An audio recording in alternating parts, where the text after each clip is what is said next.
This is CRM Audio, the Microsoft Dynamics CRM podcast, with George Dubinsky, Joel Lindstrom, and Sean the CRM Hobbit Tabor.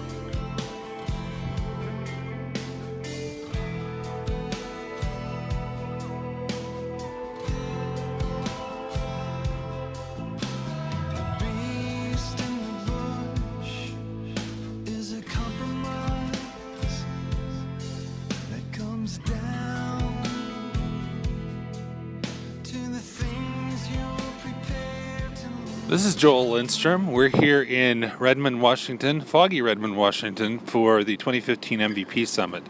We're in Building 31 in the Whistler Room, and a bunch of the brilliant CRM MVPs are here from around the world.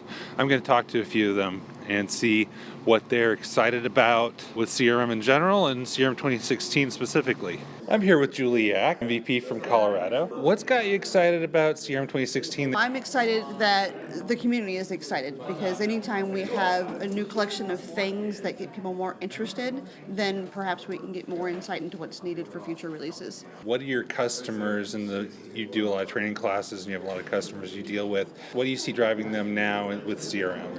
Well, a lot of the training needs are around now what do our users need to do? We're giving them so many new things to worry about when we're taking care of our customizers and configurators and developers and administrators, but we're starting to forget the users in the whole training experience. We need to make sure to get back to that. So you did some world traveling recently. Where did you go? Just got back from South Africa. Wow. What did you do in South Africa?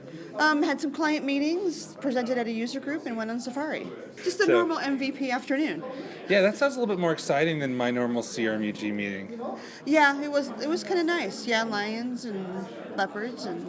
What was the best picture you got? Yeah, I really enjoyed the experience when the lions chased a leopard up the tree. And then the lions were chased off by a herd of buffalo. That was fun.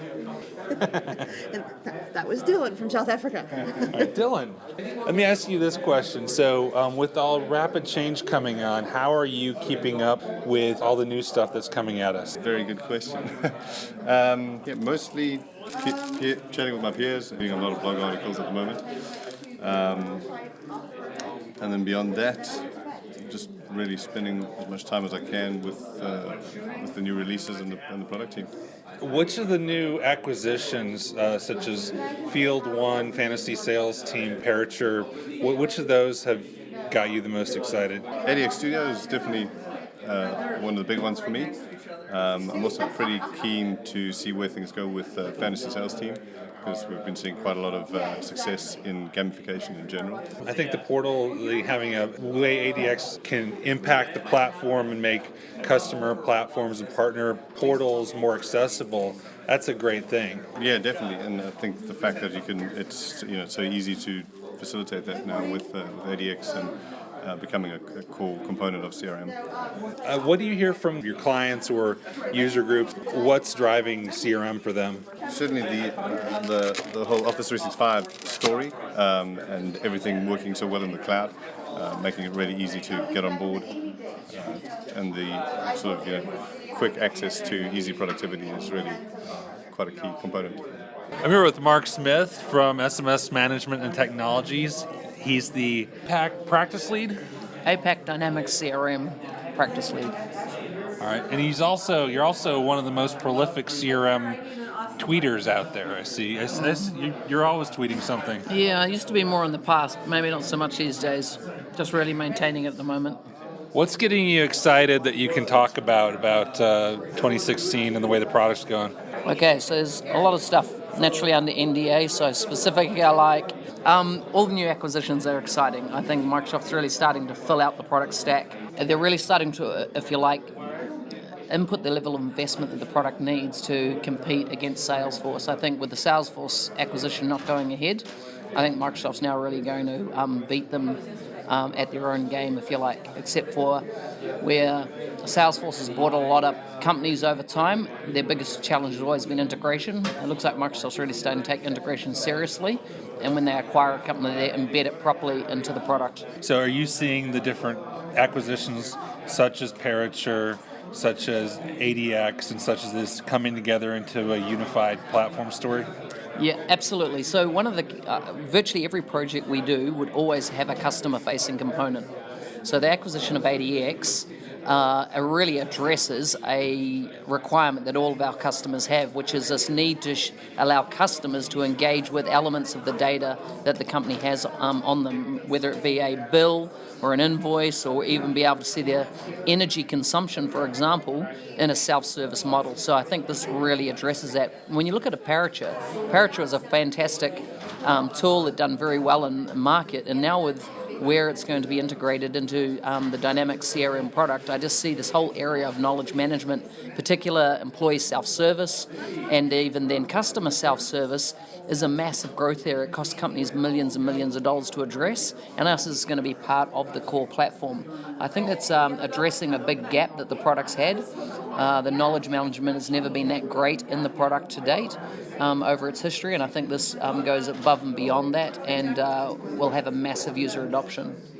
If you had your magic wand, what is one thing you would bring into the platform, or you would enhance that currently isn't on the roadmap? I would build telemetry out of the box, so management can really get an understanding of the adoption rate, and I think it should just be out of the box, that type of functionality. Some other things would be greater control of how the UI performs. Particularly, what theming has started. I think it could go a lot further. The ability to create custom controls yourself, move really beyond web resources into, creating fully functional integration points.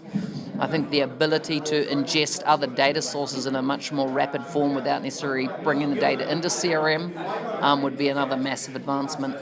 Final question. Tell our listeners something that we don't know about George Dubinsky. Now, what you don't know about George Dubinsky is he cooks a really mean barbecue. I've been around to his house. He's got a lovely family. And he's a master on the barbecue. I'm here with Larry Lentz, CRM trainer extraordinaire and MVP. How are you enjoying the summit? Oh, very, very good. I've seen some pretty good content. What are you hearing from the users in your training class these days? What kind of questions are they asking you? Well, that's an awfully good question. They ask an awful lot of questions, mainly about the content. A lot of people are still on older versions. I've had a lot of customers that are still our trainees that are still on version 2011. Wow. So just now implementing it. What is the area of CRM training that you get the most demand for? Probably the customization and configuration. There's a 2013 course. It's a 3-day course.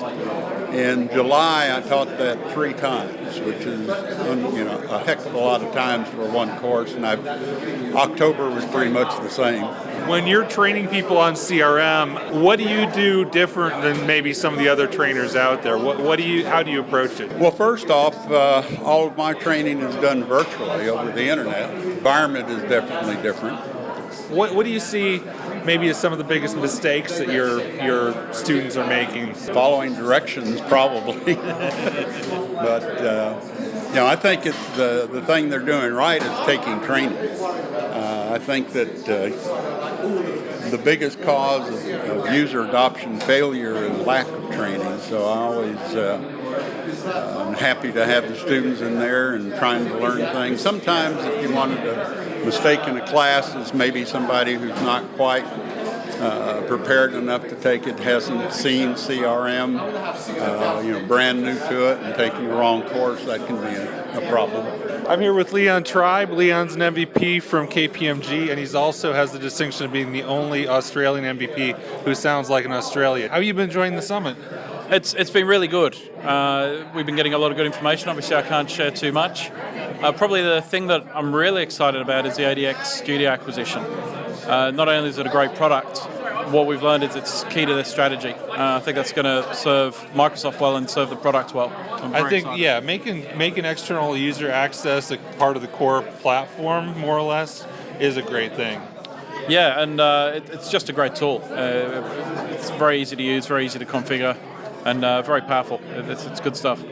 If you had your magic wand and could add something or change something that isn't currently in the roadmap, what would you do?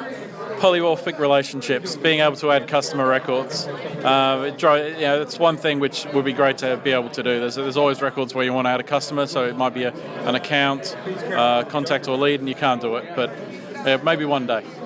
All right, great. Could you tell our listeners one thing about George Dubinsky we might not know? Well, he's Ukrainian, not Russian, which is obviously not known. And he what else can I tell you? Yeah, no, he's actually a lovely guy. That's probably one thing. People think he's a mad Russian, but he's actually a really lovely guy. I'm here with Laura Robinson, Community Program Manager. Hi, Laura. Hello, Joel. Well, we came to the end of Summit. It was great. Thanks for everything you did for Summit. Thank you. It was awesome. So this was your first one? It was my first one, yeah. Did we scare you too much? A little bit, yeah. Just a little bit, though. But mostly it was fun. What do you see working with the community closely? What are people excited about what's coming with 2016? Well, I think the product has grown so much that people are really starting to focus in different workload areas. So, for example, customer service, social, marketing. So I think people are excited about a lot of different things for different reasons. I could tell this is the first Summit I really remember where a fair number of people from other MVP specialties came to the CRM sessions. Yeah. And that, I think, says a lot about the growth of the platform. I think it does. I think it helps that we've moved into the Cloud and Enterprises organization. I think CRM within the company is becoming more mainstream, and that was the goal all along. So it's really nice to see that. We have a lot of listeners who aren't MVPs, and if somebody wanted to get involved with the Dynamics community, where do you recommend they start? There are a lot of places to get started. I would say the CRM user group is probably the best place. Okay. I'd say you can connect with a lot of people that way. There's also the communities pages, the forums, and if people are interested in becoming an MVP, they can certainly submit to be considered to become an MVP. What would you recommend for somebody whose goal is an MVP? Where should they focus? Well, it all depends on their demonstrated passion for the product. So you can bring that in a lot of different ways. Some people are really excellent bloggers. Some people are really excellent trainers. It all depends on how you manifest that for yourself. So there are a lot of different ways you can be considered for that. Right. I think a lot of people try and imitate other people, but you got to understand that in the room of MVPs, none of them are the same. Some are stronger technical people, some are stronger functional people, some are great writers, some people do YouTube videos. There's so many outlets for that. So yeah, we definitely encourage people to stay engaged. Thanks, Laura. And so we reached the end of the 2015 MVP Summit. It's been another great MVP Summit. Thank you to all of our special guests, Julie Yack, Dylan Haskins, Mark Smith, Larry Lentz, Leon Tribe, Laura Robinson, and thanks to all the other MVPs that I didn't get a chance to interview this year. We'll get you next time. Our next normal episode will be in 2 weeks before the U.S. Thanksgiving holiday. We'll be back with Mr. Dubinsky and Mr. Hobbit. This has been CRM Audio, the Microsoft Dynamics CRM podcast. You can hear previous episodes on our website, crm.audio. Subscribe to our podcast on iTunes, follow us on Twitter at CRM Audio, or leave us a comment on our Facebook page, facebook.com/CRM podcast. If you have any topic suggestions or questions that you would like for us to answer on a future episode, please drop us an email at voice@crm.audio. Special thanks to Dale Simmons for our theme music. Go check out his website, dalesimmons.com. Please join us next time on CRM Audio.